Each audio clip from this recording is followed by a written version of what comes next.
Hey there, Drowsy Historian here. Tonight, you're not a soldier, a king, or even someone whose name might outlive a pay stub. You're a child born in the soot-caked back streets of industrial Britain, where your crib is a pile of straw and your inheritance is bronchitis. You don't get toys, you get factory shifts. The machines scream louder than your parents, and you learn quickly that if you want to keep all 10 fingers, you'd better move faster than someone twice your size. You won't survive long, but that's fine. The machines don't need you to survive. They just need you to show up until you stop. Before we descend into the clatter and coal dust, let me know where you're listening from and what time it is. If you'd like early access to these grim little tragedies, ad-free audio of the episodes, or just want to support the show, you'll find the Patreon link in the description. But for now, lie back, get comfortable. Let's begin. You're born in a room that smells like boiled cabbage, coal smoke, and damp rot. One room, not one bedroom, just one room. It is your bedroom, kitchen, bathroom, and on unlucky days, your father's sickbed. There is no cradle, no blankets embroidered with your name, no gentle lullaby to welcome you into the world. Only the rattle of another cough, another low groan, another pot leaking steam onto cracked floorboards. You arrive in the middle of winter, which is to say, you arrive cold and screaming, only to discover that's the most honest reaction anyone's had in this place for months. You are wrapped in whatever rags are driest, then placed beside the hearth, if the fire's lit, to begin the long process of becoming someone who works. Your mother is exhausted, not from the delivery, but from everything before it. She's had too many children, most of whom are still alive, which in itself feels like a sort of oversight. Her hands are cracked and red from scrubbing other people's laundry. Her teeth are mostly gone, rotted or pulled, and her back bends too soon for a woman not yet 40. Your father is asleep, or drunk, or missing, or some shifting combination of the three. When he's around, he smells like gin and failure, and carries himself like a man who lost a war against his own lungs. His coughs are wet and deep. You learn early to measure the distance between them. When they're close together, he's awake and angry. When they're far apart, he's likely unconscious and best left alone. Your siblings are everywhere. You're not quite sure how many of them there are because they come and go. Some survive, some vanish, some are borrowed to help with wages and never quite return. They sleep in piles like rats, limbs tangled, bodies nested on straw, and second-hand blankets that itch more than they warm. You share lice the way other children might share toys. There are no toys here, of course, just bones for the dog, if the dog hasn't already been eaten. You find your amusements where you can. A wooden spool from the factory floor, a beetle too slow to escape, a dead bird whose feathers still shimmer faintly under the soot. These are your treasures, your playthings, your brief reminders that you are a child, at least for now. The city groans around you like a beast with indigestion. The streets are paved with ash and filth. The smokestacks rise like crooked fingers, pointing at nothing in particular, belching grey curses into a sky that hasn't seen blue since the century began. The air smells like metal and misery. Everything is covered in soot. The windows, the laundry, your face. You are never truly clean. Even the rain is black. It falls with a hiss, soaking your clothes, leaving your skin tacky with grime. You watch it pool in the gutter and wonder if it was ever water to begin with. Your neighbourhood is not quiet. There are no trees, no parks, no silence. There is always something breaking. A window, a lung, a promise. Men shout, women wail, children whimper. The factory whistles scream at dawn and again at dusk. They are louder than the church bells and more consistent. You learn to tell time by their shrieks. They announce the start of shifts, the end of childhood, the continuation of everything that hurts and never stops. They own you before you understand what ownership means. You are not taught to read, not because it's forbidden, but because it is unnecessary. Letters don't feed you. Numbers don't clean you. Books are for people with shoes that match and fathers who don't drink the candles.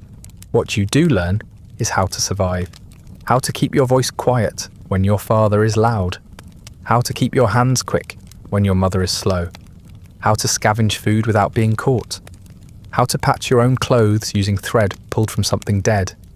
These are your lessons, and you learn them well. There are no exams, only consequences. By age 3, you're old enough to carry a bucket. By 4, you're strong enough to push a broom. By 5, you're fast enough to run errands for neighbours, when they have coins, which is not often. And by 6, you're officially useful.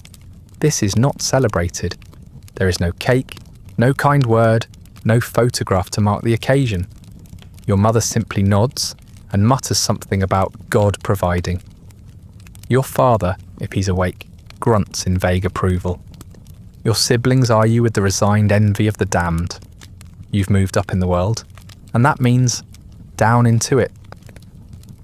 Your usefulness is not measured in ability, but in availability. You are small, which means you can fit between machines. You are light, which means you cost less to feed. You are desperate, which means you do not complain. This is not exploitation, not according to the men in hats who make the laws. This is opportunity, character building, a chance to rise if only by surviving what kills others. You hear adults speak of work as a blessing. You see them coughing blood into handkerchiefs while saying it. You don't believe them, but you understand that belief is optional. Obedience is not. You have a pair of boots, mismatched and too big, tied with string and prayer. You have a coat that used to belong to someone else, probably someone already buried. Your clothes smell like smoke and mildew, and something sweeter you can't quite place. You hope it's soap. It's not. It's rat urine, probably. You've stopped asking questions like that. There are no good answers. You live in a place where the wallpaper peels like scabs, and the floorboards moan when you breathe. The ceiling leaks when it rains, which is to say, always. Still, you're better off than some. You've made it this far. You haven't died in your sleep from cold. You haven't drowned in a cesspool or been crushed under a collapsing wall. You haven't caught anything that's kept you from standing. Your legs still work, your hands still grasp, and your lungs, while wheezy, can still take in a decent breath between fits. That makes you employable. That makes you valuable. Not to your family necessarily. They have more mouths than minutes in the day, but to the factory down the road, or the coal man, or the mill owner's nephew looking for another boy to train.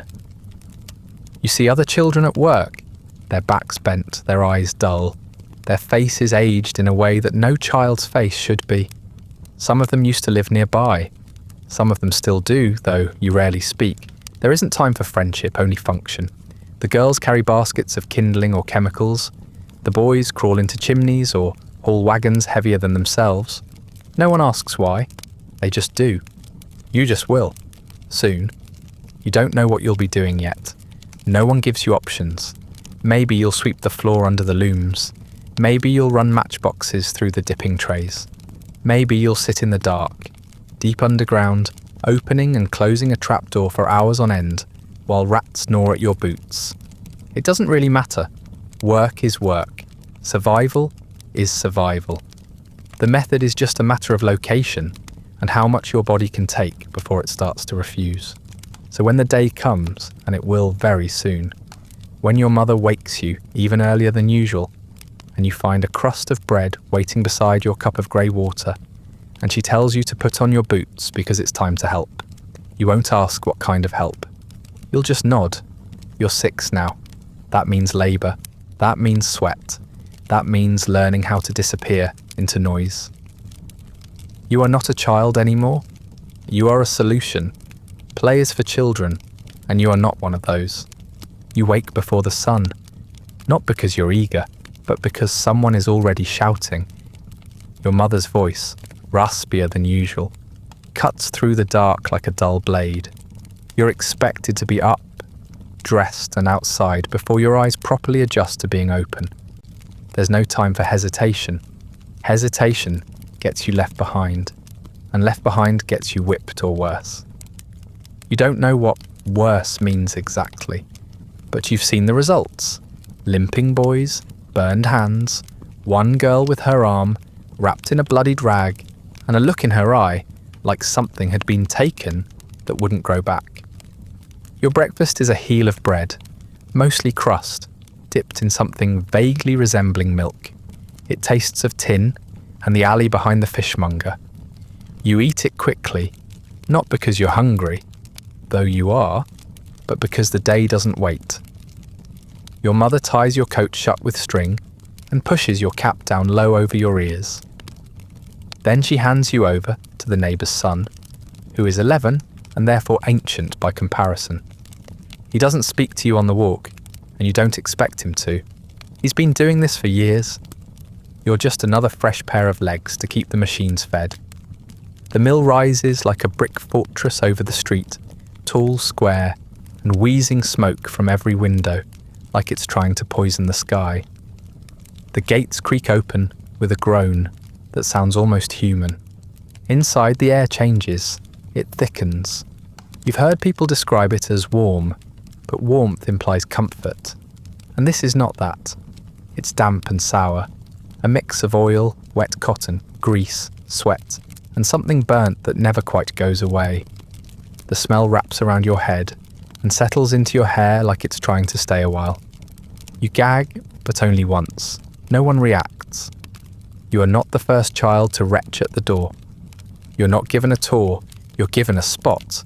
A man with a crooked hat and a face like boiled beef points to a spinning frame and says something you don't understand over the roar of the room. It doesn't matter. He grabs your arm and places your hand near the machinery, guiding your fingers like a puppet. Then he lets go. You're a piecer now. Your job is to watch the threads, and when one breaks, and they always do, to reach in and tie it quickly before the machine notices. If you're too slow, it snarls. If you're too clumsy, it shreds your skin. The threads are moving faster than your eyes can follow. You do not ask questions. You simply begin. The noise is a living thing. It fills every space, climbs into your ears, and settles in your teeth. It's not just loud, it's relentless. The clatter of gears, the thrum of belts, the shriek of spinning bobbins, and the occasional snap of something breaking all blend into a single, unbearable chorus. You want to cover your ears, but your hands are never free. After the first hour, the sound is no longer external.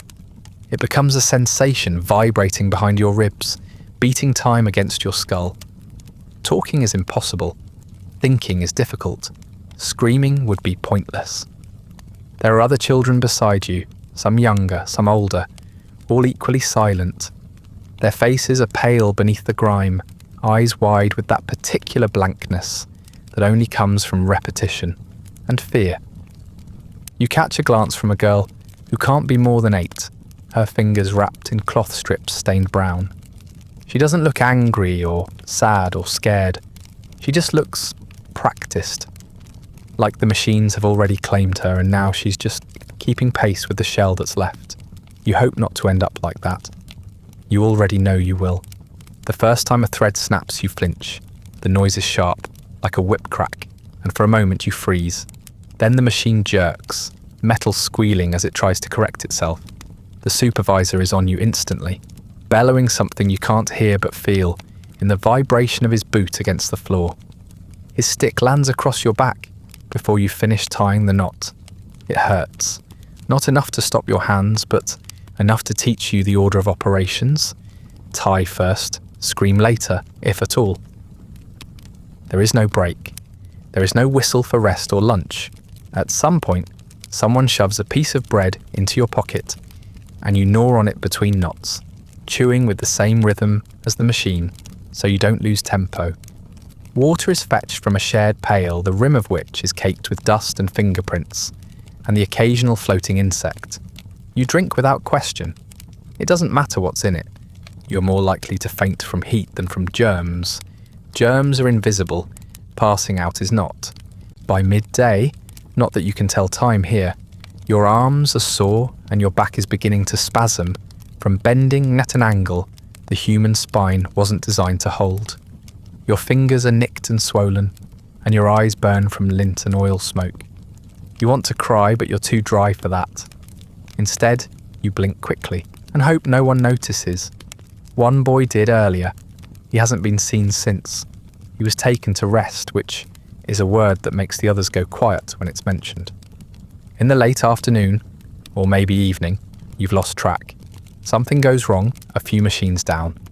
A shriek, a mechanical stutter, and then a wet noise that silences everyone for just a second before the machines resume their rhythm, like nothing happened.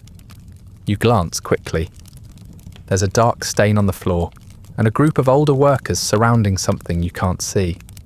The foreman is shouting again, louder than usual. No one stops working. The machines can't afford to. You learn this early. Accidents happen, but productivity is sacred.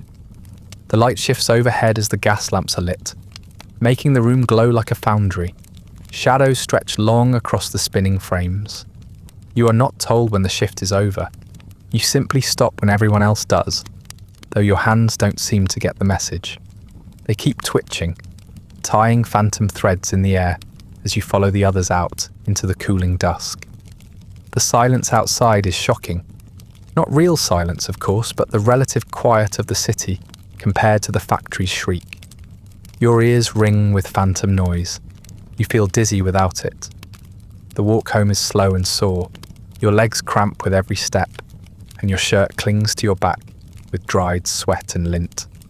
Your hands are grey and not dirty exactly, just stained by the work in a way that won't come off with soap, assuming you had any. Your face itches, but you don't scratch. Your skin is already irritated from the fibres in the air. Your stomach growls, but it's a sound without demand. Hunger is familiar. It no longer protests. It just hums along with everything else. When you reach your door, your mother glances up briefly. She does not ask how it went. She already knows. Your siblings make space for you on the straw, and you collapse into it like a felled log. Your limbs no longer bothering to coordinate. Someone hands you a crust. You chew without tasting. Your eyes close before you finish swallowing. Your dreams are filled with spools and strings, knots that won't tie, and machines that whisper your name in steam. You know that tomorrow will come far too quickly, and you know with a bone-deep certainty that you'll do it all again. There's a lie adults like to tell when they hand you your first shift, that work builds character, that children who toil grow into men who matter. But after a few weeks in the mill, you begin to suspect something else entirely, that work doesn't build anything, it hollows. And some children are hollowed out faster than others, depending on which machine they get fed to. You're still in the textile mill, still piecing thread with raw fingers and blistered palms, still coughing up cotton dust and praying your foot doesn't slip into the spindle's rhythm. But even here, in this particular corner of the industrial stomach, you learn that suffering isn't evenly distributed. Misery, it turns out, has specializations.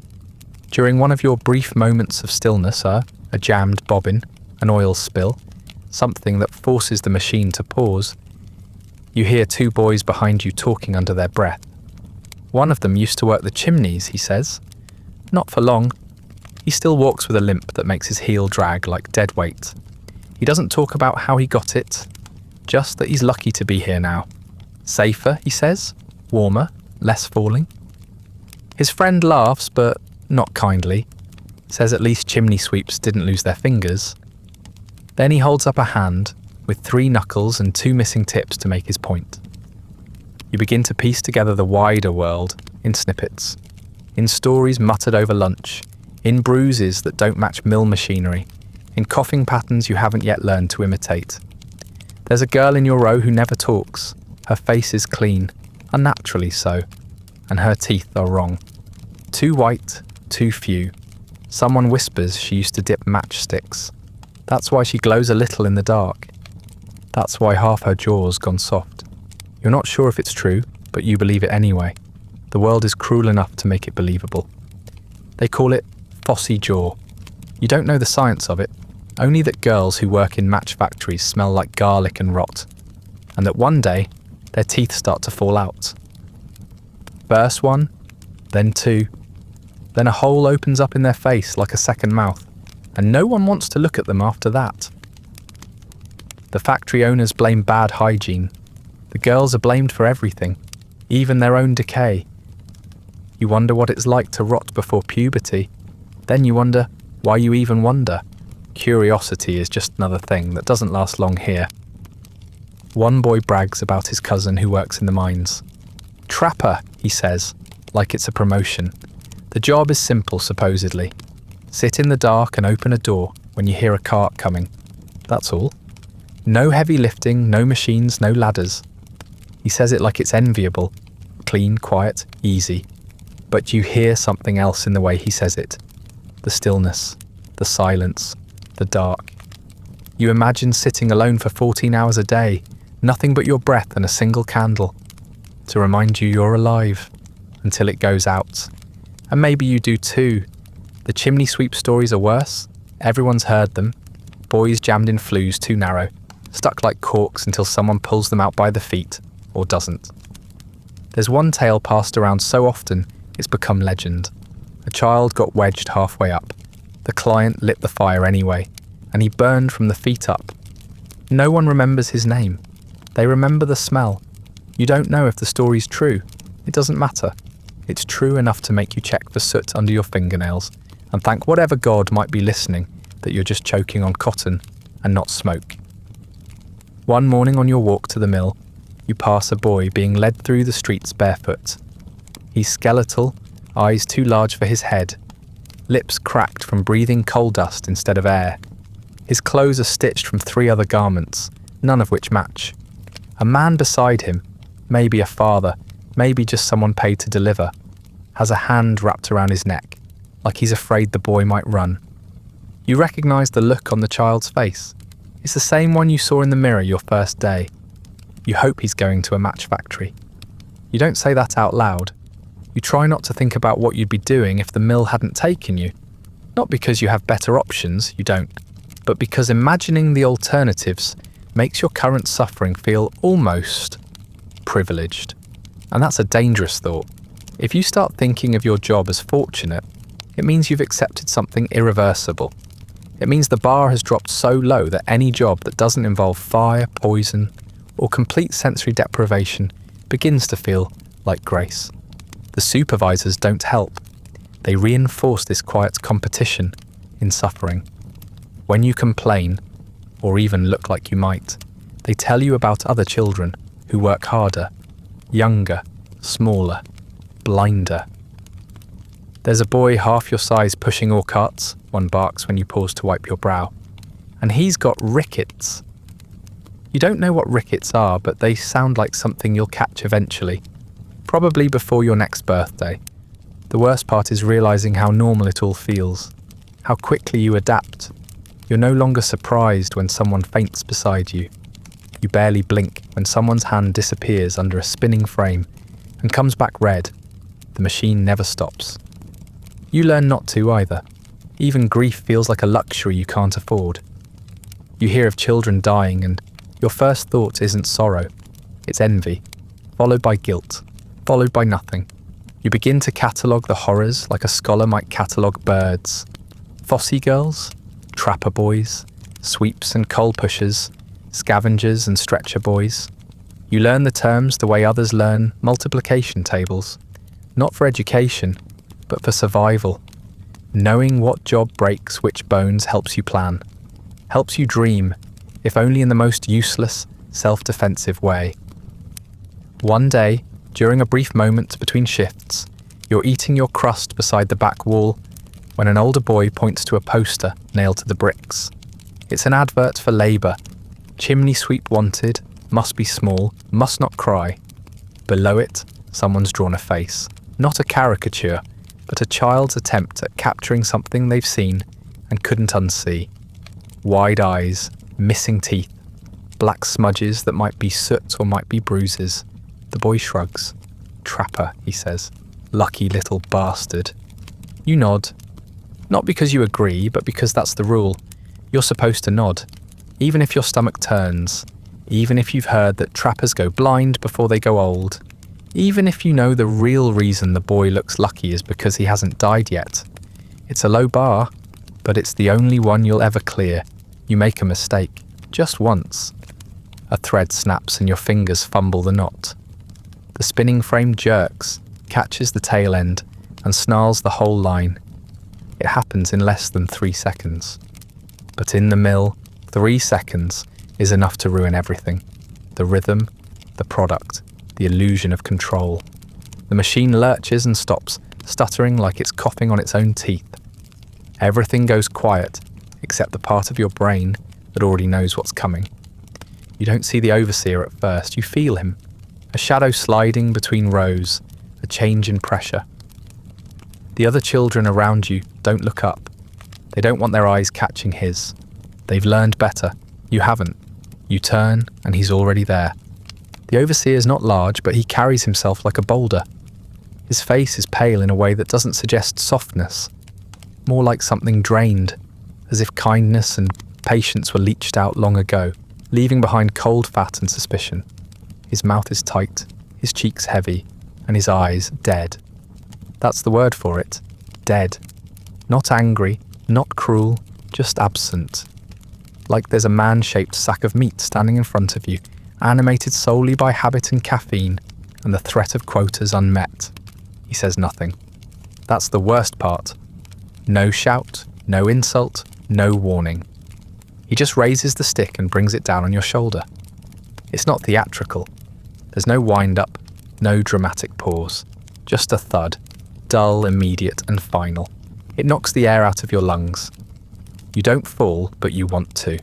Your arm twitches, not from defiance, but from confusion. You hadn't expected pain to be so quiet, so businesslike. Then the second blow comes. That one lands lower, on your ribs, and sends a bloom of heat through your side. Your fingers clutch the edge of the machine, out of instinct. You can't cry out. You wouldn't be heard if you did. The machines are screaming again. Back to work now that the snarl's been cleared. The world moves on. Your punishment is not a disruption. It is part of the rhythm. Afterward, the overseer leans down, close enough that you can smell the ash on his breath. His voice is flat. Next time, be quicker. That's the end of it. He leaves. You stay. The pain lingers, but it's not sharp. It's sullen. It sits under your skin like a reminder, slow to fade. You return to work with one hand pressed to your side, and the other tying knots by muscle memory. You do not cry, not because you're brave. You're not. You just don't have the time. You've missed 3 full minutes already. That's 3 minutes someone else could have been doing better than you, and 3 minutes closer to getting hit again. Discipline in the mill isn't just punishment, it's ritual. The overseers don't shout to correct you, they shout to announce their presence. The stick is the real teacher. It teaches speed, obedience, and silence. It teaches posture. Eye contact is discouraged. Speaking without permission is treated as sabotage. Being too slow is seen as theft of time, of wages, of dignity. You're not allowed to be inefficient. You're not allowed to be human. You've seen what happens to children who break that rule more than once. There's a boy who used to work 2 machines down. Red hair, quick hands, a nervous twitch in one eye. He dropped a spool one morning and reached for it without stopping the frame. The machine caught his sleeve and pulled, not all the way, just enough to tear a strip of skin from his forearm and send him stumbling into the next station. Blood on the floor. Screams briefly. Then the overseer arrived. The boy was punished not for the injury, but for the interruption. He was dragged out by one arm, stick landing the whole way. He came back the next week with a bandaged arm and dead eyes of his own. He hasn't spoken since. His hands move fine though, faster than yours.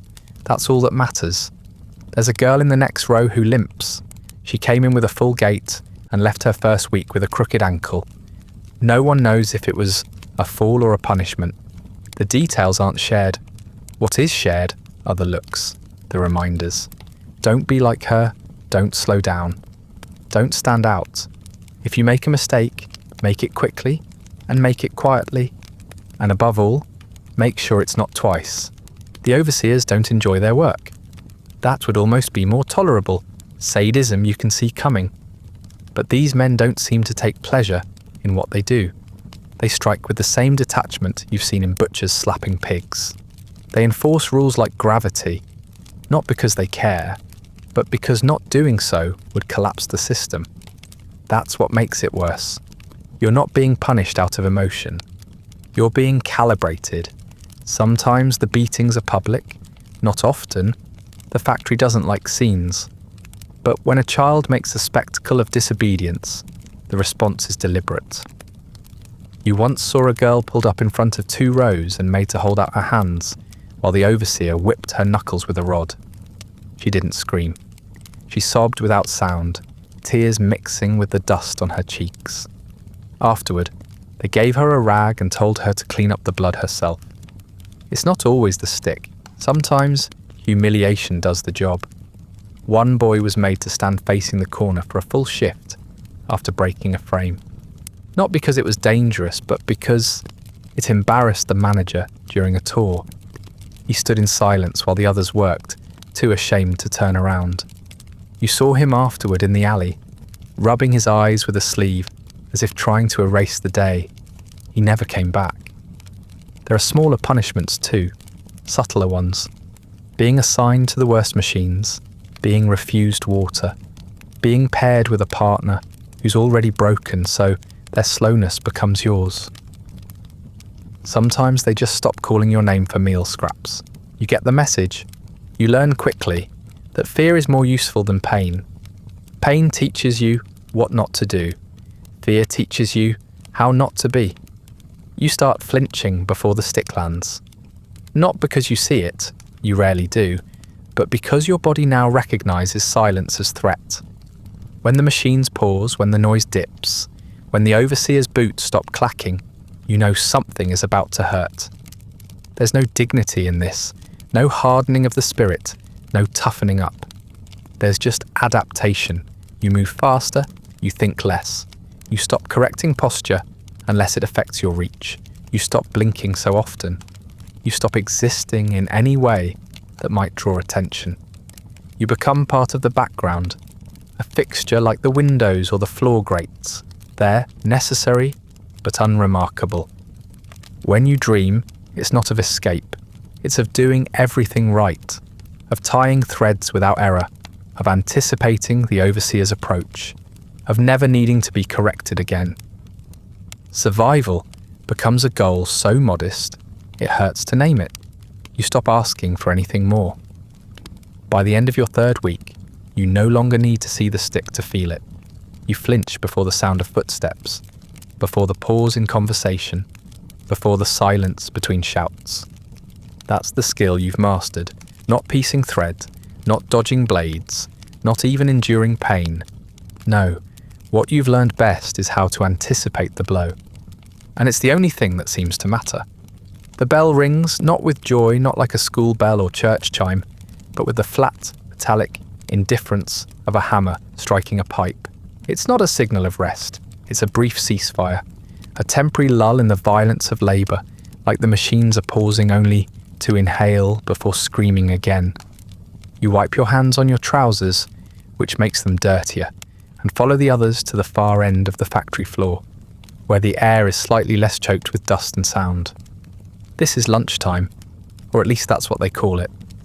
There's no table, no utensils, just a damp corner near the door where the draft keeps the mould from blooming too aggressively.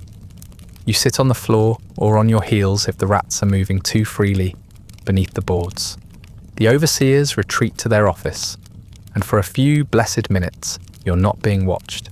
That doesn't mean you can relax. Relaxation implies comfort. Here you just stop moving fast. You reach into your coat and pull out your meal. It's the same as yesterday, and the day before, and the day before that. A slice of bread gone stiff at the corners, speckled with something green you've learned to ignore. There's also a tin cup of water, which tastes like soot and soap, and maybe a bit of metal. Once you thought you saw a bug floating in it. You drank it anyway. You always do. Thirst is worse than disgust, and your standards have been ground down to match the floorboards. Some days someone brings lard, or cheese if a relative's had good luck stealing.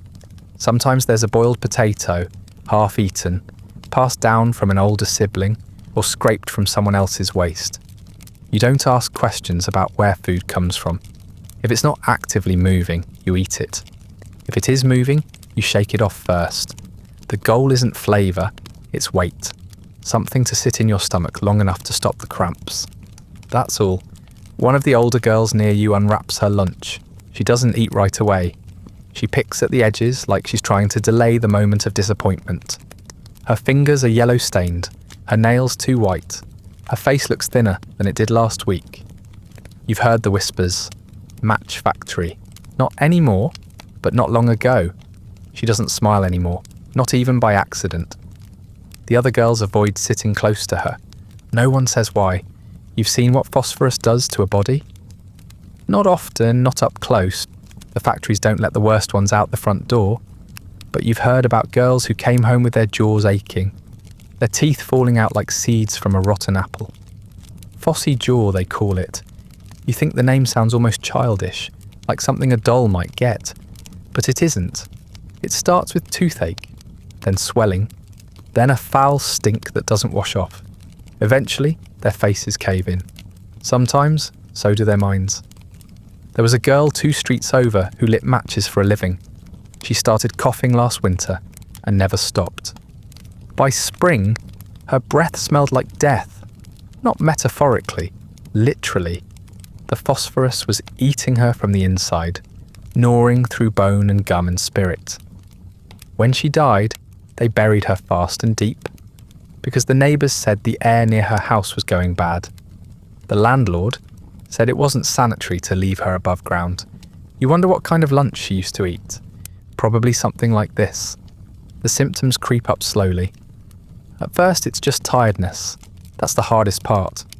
You're always tired, so you don't notice when it becomes something worse. You sit next to a boy who falls asleep mid-chew, head bobbing like a bird too tired to keep pecking. He jolts awake when a crumb falls from his fingers and stares at it like it betrayed him. He doesn't say a word. He just picks it up, dusts it off on his sleeve, and keeps eating. You're not sure how many calories you need each day. You don't know what calories are, but you're sure you're getting less than enough. Your limbs feel hollow by mid-afternoon. Your vision swims when you stand too fast. Your gums bleed when you yawn. There's a greyness to your skin that soap doesn't scrub off. Not that you get much soap. You've seen your fingernails turn blue at the tips, your shins dappled with bruises you don't remember earning. You look like meat left too long in the cold. And still some kids have it worse. You hear about a foundry where the only break comes at the end of the day, a chemical works where they feed the children soda bread soaked in lye to keep the stomach clean, a matchstick shop that gives the girls milk so the fumes don't ruin their insides too quickly. But the milk's been sitting in tins under the sun for days. The girls drink it anyway, because it's that or nothing. Some of them vomit and return to work. Some don't return at all. No one is allowed to rest during lunch. You can sit, but only if you stay upright. If you lie down, someone will jab you awake or toss water on you. Once a boy curled up by the boiler and didn't get up when the bell rang. They kicked him until he moved. You're not sure if he was asleep or unconscious or just tired of moving. Either way, he was punished for it. The overseers don't eat with you. They have a small room with chairs with plates with forks. You've never seen inside, but you've seen them exit afterward, wiping grease from their chins with clean napkins. They smell like meat, real meat, not gristle, not broth, but something solid and savoury and warm. You find yourself resenting the scent more than the beatings. Pain is familiar. The smell of food you'll never taste feels crueler. Sometimes the older kids steal. Not often. Not because they're moral, but because the punishment isn't worth the crumbs. If you're caught lifting bread from someone else's coat, you're not just beaten. You're made to eat your meal with your hands tied behind your back. You crawl like a dog, licking at the floor, while the others watch. The shame sticks longer than the bruises. You've seen it happen twice. You don't need a third example. Your own hunger is predictable now. It comes like the whistle, sharp, on time, impossible to ignore. It doesn't scream anymore. It gnaws quietly, persistently. You imagine your stomach as another overseer, watching from the inside, waiting for you to slow down. You try not to listen. You chew slowly, even when there's barely anything to chew. You pretend you're savouring it. That helps a little. You've stopped thinking of food in terms of meals. Now it's just fuel. A wedge of bread is 1 more hour of standing. A crust means 10 more knots tied. Water means 1 less dizzy spell. Taste is irrelevant. Even temperature barely registers. You don't care if it's warm or cold. You care if it's real, if it's yours. When the bell rings again, it sounds crueler, like it's laughing. You stuff the last corner of bread into your mouth and wipe your fingers on your shirt. There's no time to savour. The machines are waking up again, and you have to be there when they do. Not because you're important, but because you're expected. Your stomach isn't full, but it's not empty enough to notice the taste, and that will have to be enough. Later on, someone screams. You don't turn around. You already know. It's not surprise. It's not curiosity. It's not even fear anymore. It's recognition. You've heard that kind of scream before. The sudden break in the drone of work, high and wet and short. There's a particular pitch to it. Something that cuts through the clatter of machinery and leaves a strange silence in its wake, if only for a heartbeat. You pause only long enough to make sure the scream wasn't yours. Then you keep working. Accidents happen, that's what they say. No one uses words like tragedy or emergency. It's just something that happens when flesh moves too slow and steel moves too fast. You've seen fingers disappear under spindles, whole hands caught in gears, scalps peeled back when hair strayed too close to an axle. And every time, the machine doesn't stop until someone else stops it. Sometimes, not even then. The looms and rollers and frames don't care what they shred. Cotton, skin, it's all just blockage to be cleared. The first time it happened near you, a girl dropped her shuttle. She bent to retrieve it without stopping her machine, either because she forgot or because she thought she was quick enough. She wasn't. Her sleeve caught the edge of the spinning frame. It wound up her arm in an instant, faster than thought. There was a snapping noise, like wood breaking. Her body folded at the waist, jerked sideways, and hit the floor like a sack of flour. You remember the way her feet kicked, once, twice, and then stopped. The supervisor shouted. Not for help, but for someone to fetch the floor manager. A few of the older boys carried her out. The stain stayed behind for days. You weren't allowed to stop working during that one? The machines didn't pause for reflection. The shift had to continue, and it did. The frame she was working on was cleaned, the blood wiped with a bucket and rag, and by that afternoon, a new girl was tying knots in the same spot. She didn't ask what had happened. No one told her. She'll learn the same way you did, by seeing it, hearing it, stepping around it. There's no medical care, not the kind that matters. If a child loses a hand, they're taken out behind the factory, or carted home to become a burden. If they're lucky, they get a bandage. If they're luckier, they die before the infection sets in. You've seen a boy return to work with a half-healed gash down his arm, the flesh puckered and red. He couldn't move his fingers anymore, but they made him sort bobbins anyway. He dropped them constantly, then he stopped coming. No one asked why. Some of the kids have scars, thick, raised ones that gleam under the dust, shaped like cogs and belts. Others wear gloves not for protection, but to hide what's missing. One boy has only a thumb and a pinky.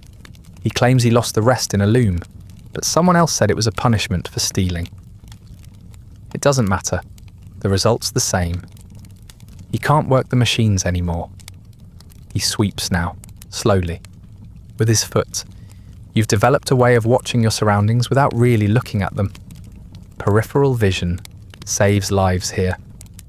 You see just enough to step back when a frame jerks or a belt slips. You move instinctively when someone yells too sharply or a thread snaps too loud. You don't need to see the accident to know it's happened. The signs are everywhere, in the way people shift, in the sudden rustle of attention, in the smell. Yes, there's a smell. When it's bad, when something's been severed or crushed, the scent cuts through the air like oil gone sour. Blood and metal, burned fabric, the acrid stink of panic. It sticks to your nose, crawls into your mouth, settles under your tongue. You've tasted it in your sleep. Once a boy tried to run. He saw a girl get caught in the drawer roller and panicked, dropped everything and bolted for the back door. He didn't get far. The foreman grabbed him by the collar and dragged him to the office.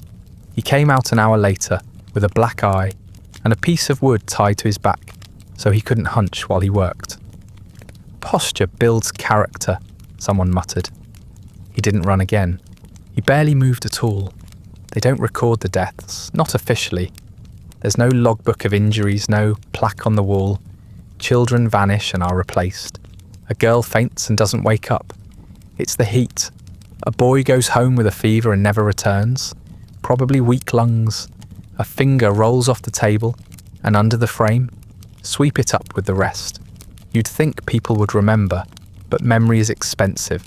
Forgetting is free, efficient, encouraged. You hear rumours of compensation in other places. Factories where injured workers are given coins or bread, or a few weeks to heal. You don't believe them. It sounds like a story told to quiet, crying children. Maybe those factories exist in books. Maybe they belong to people with last names that aren't worth less than their boots. Either way, you know that here, pain doesn't pay. It's just part of the overhead. The machines themselves are beautiful, in the way that knives are beautiful. Complex, relentless, finely tuned for destruction. They never sleep. They never err. They don't mourn the children they maim. They're cleaned and polished and oiled more often than you are. When something breaks on them, it's replaced immediately. When something breaks on you, you're just replaced. You've started to develop a limp, a dull ache in your hip that gets worse with every hour you spend crouched by the frame. You haven't told anyone. You won't. You've seen what happens to kids who start limping too obviously. They're reassigned to sweeping, which sounds easier until you realise it's just a waiting room for being discarded. Once you're slow, you're done. Once you're broken, you're invisible. That thought stays with you as you work. You hold it like a talisman. Don't get noticed, don't cry out, don't slow down.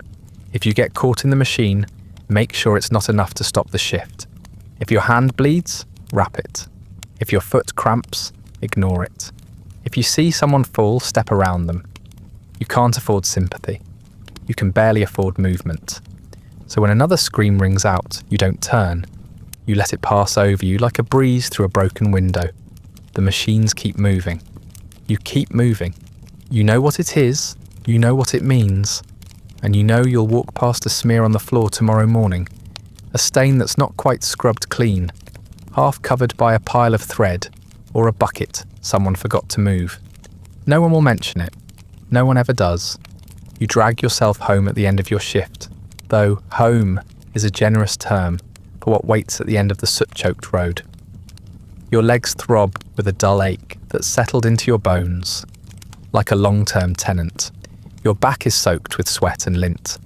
Your shoulders, not so much stiff, as calcified, and your fingers have started to cramp in the exact shape of the knots they tie. You smell like hot metal and wet wool. A mixture of grease, dust, and something faintly sour clings to your skin, and even the dogs outside wrinkle their noses as you pass. The sun is gone by the time you reach the door. Not that it makes much difference.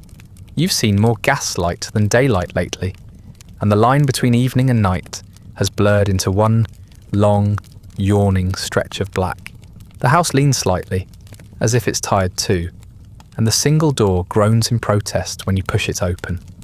The air inside is somehow thicker than the streets, close, wet, and warmer than it should be. It smells of unwashed clothes, boiled potatoes, coughs and feet.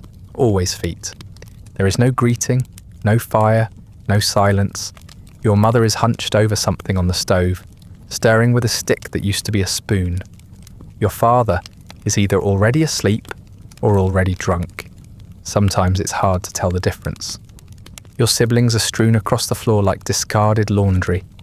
Some awake, some half dozing, all vaguely irritated that you've opened the door and let the cold in. You take up as little space as possible. You've learned to move like a shadow, brief, quiet, apologetic. The room is one room, not a bedroom, not a kitchen, not a sitting room, just room. There's a table in the corner with one leg shorter than the others, stacked with bricks to keep it level. 2 chairs, one bed that belongs to whoever is currently sick enough to deserve it. Everyone else sleeps on piles of old clothes, fraying blankets, or directly on the floor. You share your patch of straw with one of your brothers and a rotating population of lice. You haven't had a private moment in months, not for dressing, not for breathing, not even for scratching. Your nightly routine begins with removing your boots, slowly, carefully, because your feet have started to blister and each tug of the leather feels like peeling skin.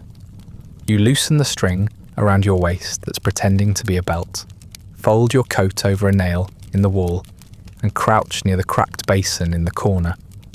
The water is grey. You splash a little on your face and rub at the worst of the grime. It doesn't make you clean, it just spreads the dirt evenly. Dinner is what's left from earlier, if anything.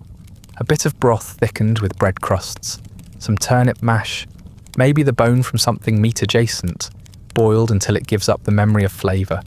You eat in silence if you eat at all. The room is loud enough without conversation. Someone's always coughing, someone else always crying, and someone, usually a toddler, is always whining with the raw desperation of a child, too young to understand hunger and too old to sleep through it. There's no bedtime here. Sleep happens whenever it happens. You lie down on your straw and pull a blanket over your legs, if one's available. If not, you curl into yourself and pretend your own arms are enough. The floor creaks under every movement. You can hear your brother grinding his teeth beside you, a nervous habit that started months ago and shows no sign of stopping. Another sibling mumbles in his sleep. Someone farts, someone snores.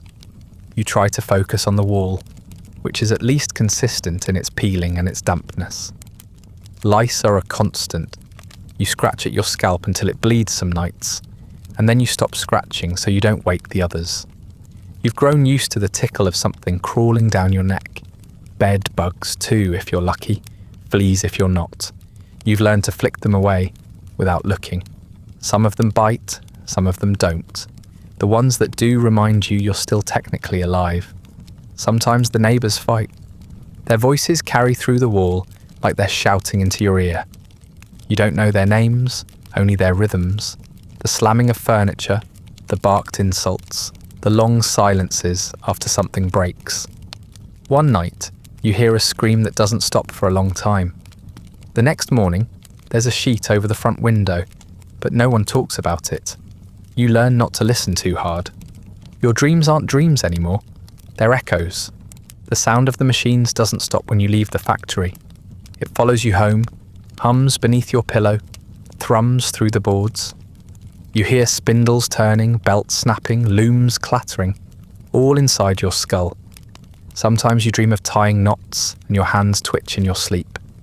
Other times, you dream you're late for your shift and you wake with a gasp, heart pounding, only to realise it's still night and you have hours left before you need to move again.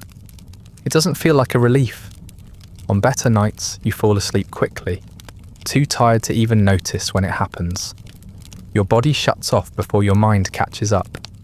You wake hours later with your mouth open and your arms stiff, confused about where you are for a brief blissful moment before the reality settles back in like dust. On worse nights, you can't fall asleep at all. You lie awake, watching shadows stretch and shrink as the fire sputters out, listening to the wheeze of your father's lungs and the sharp little coughs of your youngest sister, the ones that sound too deep for someone her size. There's no recovery here, no healing, no rest. You don't wake up refreshed. You wake up slightly less tired than you were when you passed out. Your muscles don't stop hurting.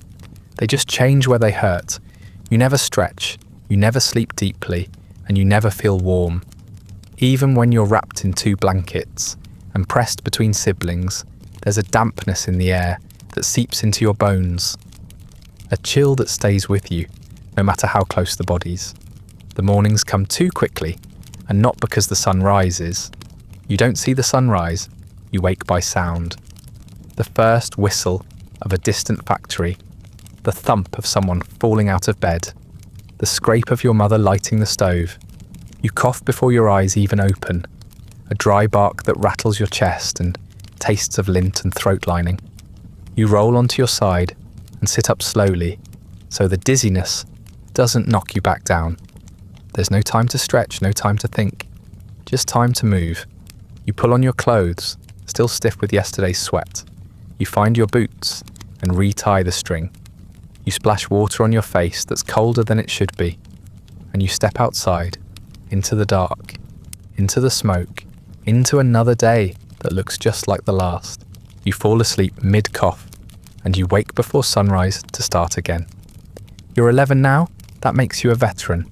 You've lasted longer than some of your co-workers have been alive, which is not impressive so much as suspicious. Children aren't supposed to last this long in the mill. Your bodies learn to keep going out of habit, not health. Every morning you wake up with aches in places you didn't know had bones. Your joints pop when you stand. Your shoulders never unhunch. You have the posture of someone who's been bracing against a blow for 5 years. Because you have. Your back curves slightly forward now. Not from age, but from labour. There's a permanent bend to the way you move. A forward hunch trained into your spine by years of reaching, stooping, crouching, lifting, tying. The other children have it too, a shared deformity like a uniform. Some of the older boys try to stand tall when the overseer walks past, but they can't maintain it for long. Their bodies don't remember upright. They remember function. Collapse. You've grown sort of. Taller, definitely. Thinner, absolutely. Your arms are long and ropey, your ribs visible when you undress, your legs all shin and bruise. You're not starving, not officially, but you're certainly not nourished.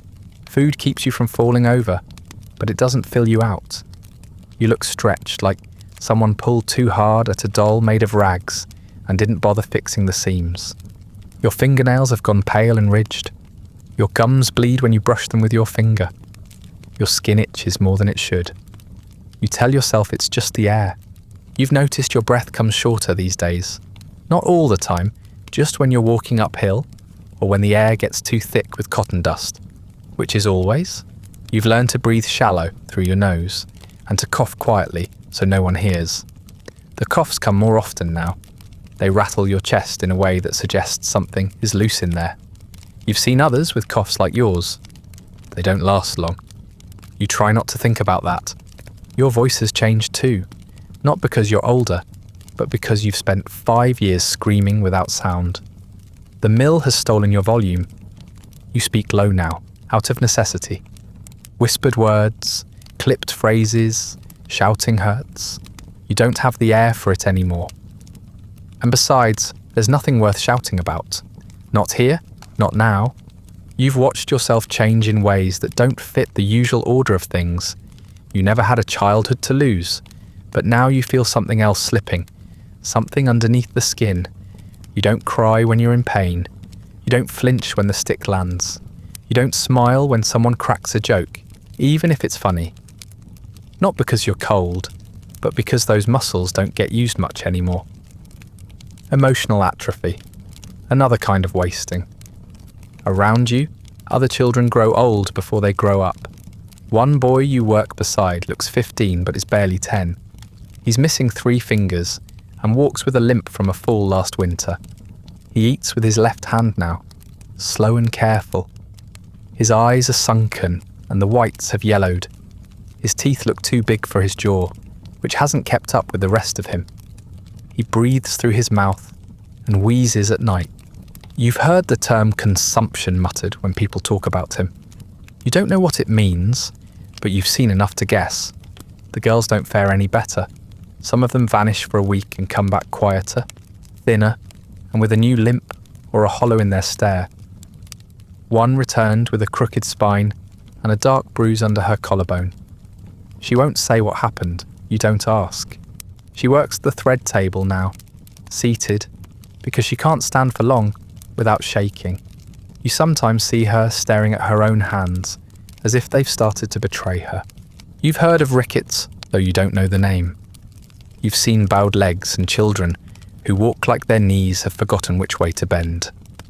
You've seen spines curve sideways, like snapped branches, swollen wrists, collapsing ankles, teeth that fall out on their own, eyes that struggle to focus, drifting sideways, or flickering like gas lamps with low pressure. None of it gets treated. Most of it isn't even acknowledged. You get hurt, you adapt, or you don't, and you disappear. There is no talk of futures here. No one asks what you want to be when you grow up. The implication is that most of you won't. At least not in the usual sense. You'll get taller maybe, heavier, probably not. Smarter, possibly. But grow up? As in, survive long enough to become something else? That's not part of the design. You remember a boy from when you first started. Thomas, maybe? Or Timothy. He used to run errands between floors and whistle while he worked. Always moving, always smiling. You admired him. Then he got sick. Something in his chest. Something that stole his whistle and left him spitting flecks of red into a handkerchief. He stopped smiling, stopped running, started dragging his feet and holding his ribs when he laughed, which he stopped doing soon after. He was gone within a month. They said his lungs gave out. No one replaced him. The job was quietly absorbed by someone else. You, maybe. It's strange how normal death becomes. Not dramatic death. Not the kind that comes with a scream and a crowd. The quiet kind. The slow unpeeling of a person, over weeks, until they vanish so gradually you almost forget they were ever solid. You don't get funerals, you get absence. One day, a space is empty. A name doesn't get called. A pile of straw stays neatly folded. You wait for someone to mention it. No one does. You stop expecting them to. You've stopped noticing your injuries. Small cuts heal before you remember where they came from. Bruises fade like they're bored. You bleed from your knuckles when the air gets too dry. Your nose cracks in winter. Your eyelids sting when you blink too much. It's all background noise now. Pain has become your heartbeat. Regular, dull, familiar. You don't fear it anymore. You just measure by it. Occasionally, you hear rumours of someone who got out, a cousin who was sent to the country, a neighbour who married rich, a boy who joined the Navy. You've learned to stop listening. Most of them are lies, and the few that are true don't apply to you. You have no rich relatives, no sturdy boots for travel, no birth certificate anyone can find. The only thing with your name on it is a coat peg, and even that's fading. You're not dying, not yet, but you're aware now that it's a process, not an event. It's a slow erosion, and it's happening to you in increments too small to measure. Your body breaks a little each day, a joint, a nerve, a piece of something unnameable. You lose more than you gain. You learn less than you forget. You are wearing out, like a tool, like a cog. You step outside the factory at the end of another shift, and your legs feel like beams of cold iron. You cough and taste copper. Someone to your left is wheezing. Someone to your right is limping. You're 11 and you've already outlasted too many others. That doesn't feel like luck. It feels like waiting. As you make your way down the street, you pass a boy sitting on the curb. He's younger than you, maybe 8, maybe less. He's hunched over, arms wrapped around his middle, and he's coughing. Not a regular cough, a deep one, thick and wet and red. You see the spatter on the ground before he wipes his mouth. No one stops walking, not even you. You're slower now, not enough for most people to notice maybe, but the machines do, and so do the men who watch them. Your hands don't dart like they used to. You tie knots in fewer seconds than most, but not in fewer than all. Your body aches more in the mornings. Your limbs drag in the afternoons. and the blisters you once healed overnight now fester just a bit longer. You can still do the work, but only just, and only just is a dangerous category in a world where precision is cheaper than pity. The overseers begin to hover more, not often, just enough that you notice. They watch you with narrowed eyes, not because they care, but because you've shifted from asset to liability in their mental ledgers. They don't bark at you like they do the new ones. They don't beat you for mistakes anymore, either. That would imply effort. You're not worth a stick now. Not if someone smaller, fresher, faster is waiting to take your place. You're not being punished. You're being outpaced. You've stopped growing, or maybe you just can't tell anymore. Your limbs are stretched thin from years of strain, but there's no strength in them. Your skin hangs loose around your elbows, and your knees crack when you shift your weight. You're 12 now maybe, or close to it.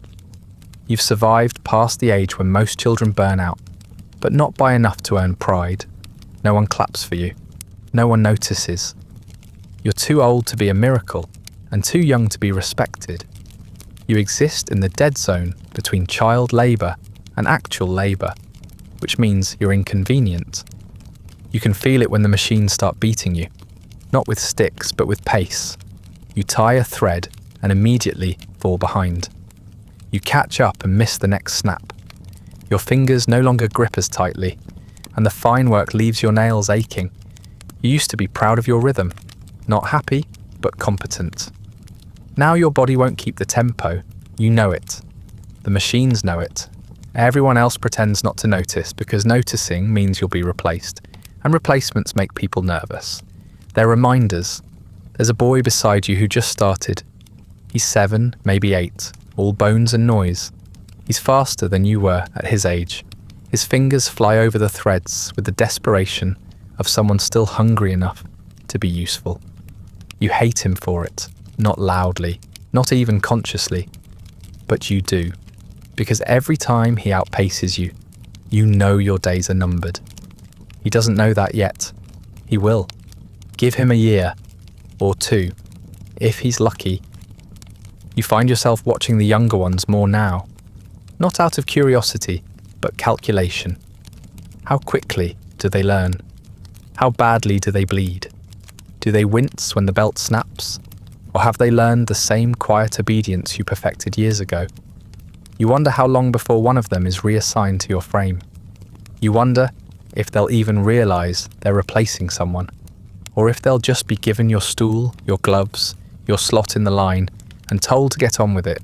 Probably the latter. The supervisors don't say anything. They don't have to. The silence around you grows thicker each week.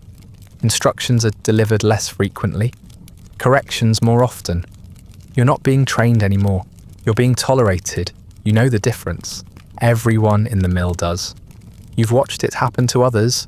Boys who limped too noticeably. Girls who flinched too often. Anyone whose productivity dipped low enough to make the bosses check the margins. No one is fired here. They just vanish, quietly, like a lamp being turned off in daylight. You don't notice until the corner gets cold. You try to work faster. You really do. You push yourself harder in the morning. Try to make up time in the afternoon. Skip your crust during breaks just to get back ahead. But your body doesn't respond like it used to. The joints don't bend as smoothly. The breath doesn't come as easy. The coughs last longer now and leave you dizzy afterward. Your fingers cramp mid-task and refuse to unlock. You keep working anyway. Not because of pride, because you don't know what else to do. There is no retraining, no reassignment to lighter duties, no ladder to climb. If you can't keep up, you're not offered a new job. You're offered nothing. The factory doesn't waste resources on lost causes. It lets them wander off on their own, like tired animals, like ghosts. You notice you've been asked fewer questions lately. When the foreman shouts, it's not in your direction. When someone's needed for extra work, they choose someone younger. You don't blame them. You wouldn't choose you either. Your usefulness is shrinking, and with it, your visibility. You're still here, but less so, like someone slowly walking out of frame. There's a boy who used to work beside you, thin, Sharp-faced, twitchy. He was quick, too quick, burned through tasks like he was racing the clock. He got sick one day. Just a fever. Nothing special. They let him stay home. When he returned, he was slower. Still faster than most, but not faster than he'd been. That was enough. They never told him he was being let go. He just stopped being scheduled, stopped being called by name. His peg disappeared. His gloves vanished. By the time he understood, there was nothing left for him to come back to. You saw him begging outside the gates a week later. Not for money, for work. You realise that's what waits for you. Not a final straw, not a sudden collapse. Just the slow erosion of attention. You won't be dismissed. You'll be forgotten. Not out of cruelty. That would require someone to care. You'll be set aside the way you might set aside a broken broom or a cracked oil can. Still intact, just not functional enough to bother with. Your body still wakes up early, out of habit. You still lace your boots, though the string is fraying badly now. You still eat your bread standing up, just to save time. You arrive at the factory before the doors open and you wait. Sometimes they let you in, sometimes they don't. Sometimes they say they're full up. Sometimes they just shrug. You loiter near the back wall, waiting for someone to be sick, or late, or dead. It doesn't happen often enough. You start to take odd jobs, sweeping the alley, moving boxes no one else wants to lift. You're paid in scraps or not at all. No one keeps track. You're not on the books anymore. You're not on any list. You stop showing up in the tally of workers. You stop being counted in the morning head counts. You're not fired. You're just faded. There's no moment you can point to, no announcement, no final shift, just a series of days where the work gets further away, and your name gets said less, and your hands do less tying, and your legs stop aching, and that somehow feels worse. You still wake up each morning. You still show up, but no one expects anything from you anymore. No one misses you when you don't come in. One day, you simply stop being needed. And no one notices when you stop showing up. You're out on the street now, not just outside the mill, beyond it, disconnected, irrelevant. The factory gates don't open for you anymore. The foremen don't shout at you. The machines don't wait.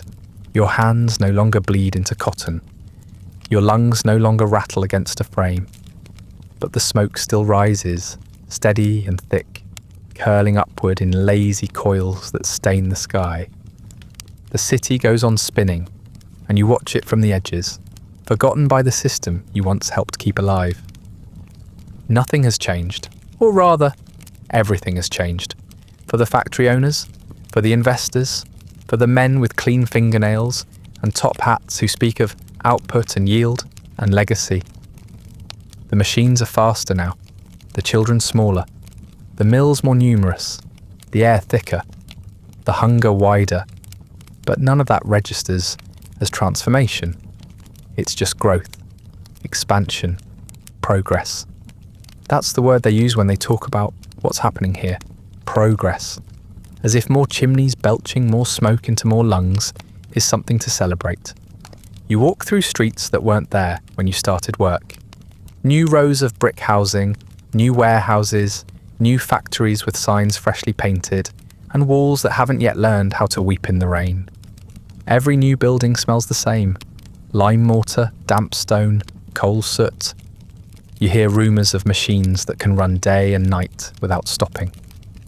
Rumours of children being brought in from the countryside by the wagon load. Fresh bodies, fresh hands, fresh lungs, ready for breaking, ready for burning. You pass one of the newer mills and see a line of boys your size, or what used to be your size, standing outside, caps in hand, trying not to cough. Some of them will get in, most won't. Not today, anyway. A few glance at you as you pass, maybe wondering who you are, maybe seeing you as a warning, or maybe just seeing another body that didn't make the cut. You don't meet their eyes, you don't need to. You already know how this ends. No one builds statues for people like you. No one names streets after the boy who kept the loom running for 5 straight years without losing a finger. There's no plaque for the girl who died of phossy jaw before she turned 10. No ceremony for the trapper boy who vanished underground one morning and was never found. No gravestones, just whispers, just stains, just smoke.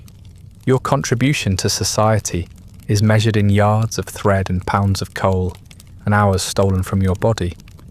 You hear talk of reform sometimes.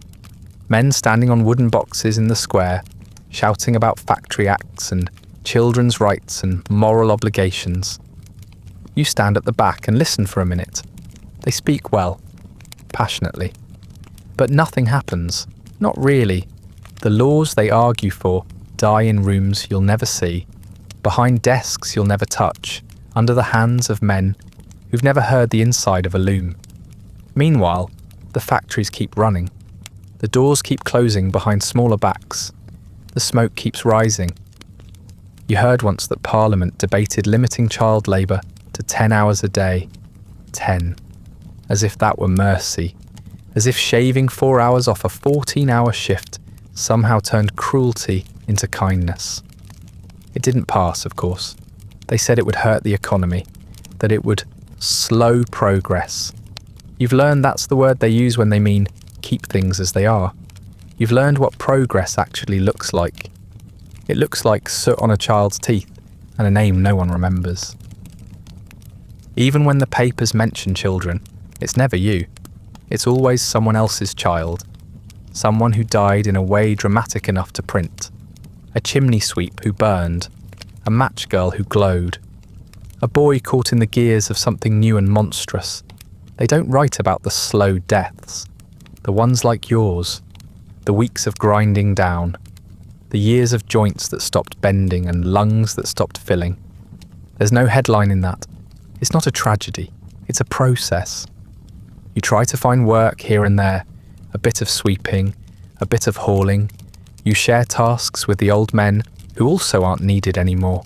You sleep in stairwells and lean-tos. Sometimes you get lucky and someone lets you stay in a cellar for the night, for a price. Sometimes it's food. Sometimes it's silence. You've learned not to ask which. The city feels bigger now. Not because it's grown, though it has, but because you're smaller inside it.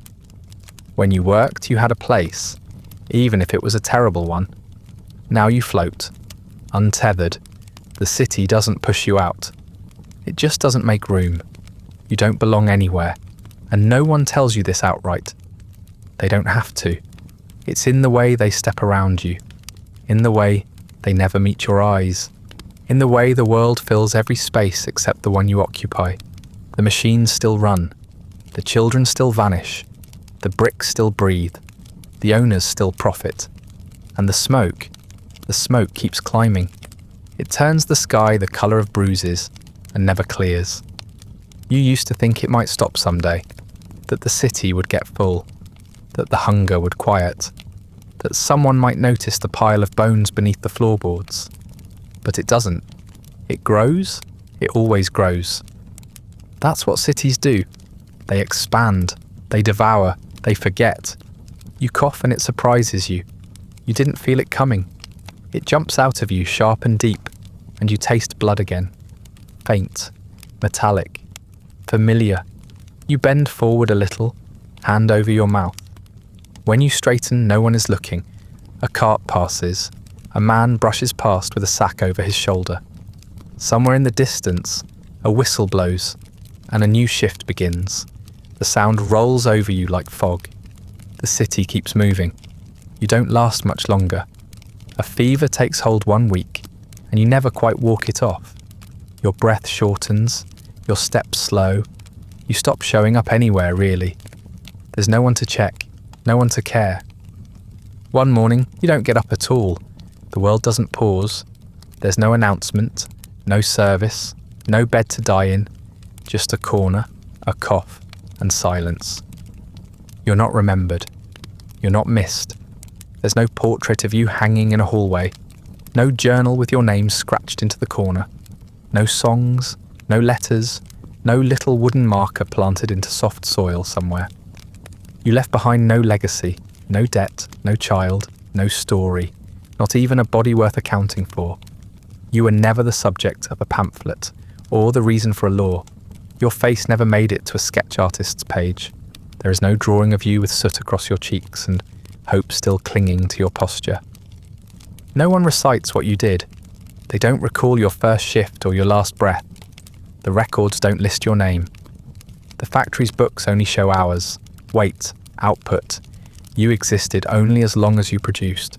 And once that ended, so did you. You weren't special. Not in the way stories like to pretend. You weren't the youngest, or the brightest, or the saddest. You were average, efficient for a time, tolerated until you weren't. Quiet as most had to be. You worked and then you stopped working. There was no farewell. No moment where someone noticed you'd vanished and said, "He used to sit there. She was good with the knots." He didn't talk much, but he showed up every day. They didn't say anything. Because there was always another one. Another pair of hands, another mouth that didn't yet know how to scream, another back that hadn't yet learned how to bend in just the right way to avoid the stick. Another child, cheaper, quieter, and unbroken, for now. The world you came from didn't think of you as a person. Not really. Not in a way that mattered. You were labour. Labour without training. Labour that didn't answer back. Labour that could be punished, replaced, or ignored with no consequence. That was your role. That was your place. Not as someone with preferences, fears, and habits, but as a number, a figure that moved, that tied, that lifted, that coughed. Even your pain wasn't yours. It belonged to the system. It was factored in. A cost of doing business. A line item. Bleeding fingers, bruised ribs, broken lungs. Predictable, inevitable, acceptable.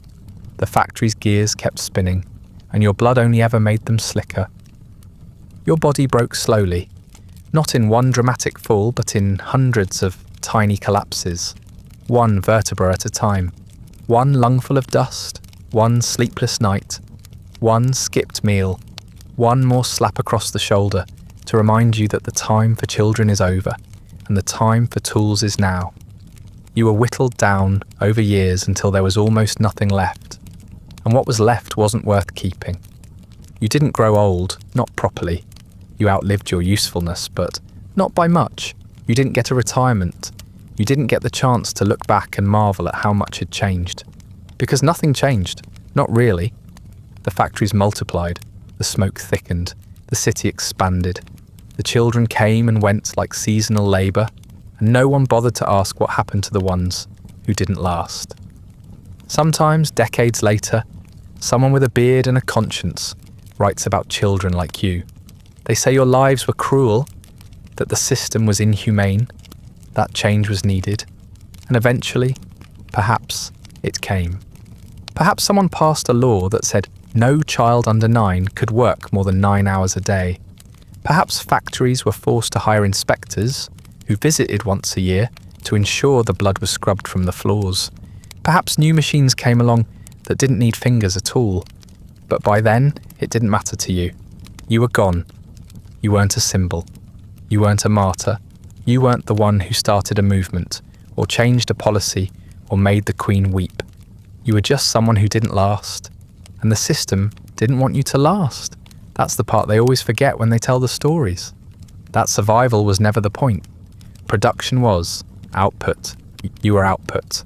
The work you did, it vanished into warehouses, into trade routes, into the pockets of men who never saw the inside of a mill and never learned your name. Your hours stitched shirts for people who would never imagine a child tying threads until his fingers blistered and bled. Your sweat-fueled steam engines, your bones became the unspoken cost of cheap goods. The city was built on children like you, and it never looked down long enough to see what it was stepping on. But the machines remember, not in the way people remember, with names and faces, but in motion, in rhythm. The machines you served kept running after you left. They shrieked and spun and hummed like nothing had changed, because nothing had. You were replaced before your hands went cold, and those machines still run now. Not the same ones, perhaps, not the same factory walls or same overseers, but the system, the idea, the hunger for speed, for output, for labour, that doesn't ask too many questions, that never stopped. They just changed the names, changed the rules, changed the countries. But the hunger is still there. The machines are still hungry. That brings us to the end of tonight's story. Soot-stained, spine-bent, and quietly erased. If you're still listening, thank you for enduring the long shift through history with me, for bearing witness to a life that wasn't noble or meaningful or even meant to be remembered. Industrial Britain didn't mourn its children. It measured them in hours and replaced them before the floor cooled. But now, for a moment, you've walked beside one of them, slowly, until the machine no longer noticed. If you'd like early access to more histories like this one, ad-free audio of the episodes, or just want to support the show, you'll find a link to the Patreon in the description. Feel free to like, subscribe, or leave a comment with other forgotten corners of history you'd like to see covered. If you're listening on a podcast app, a rating or review helps others find their way to these stories. And special thanks to the supporters who make this show possible, including our chroniclers Andrew S. and Amanda Lamke. Sleep well.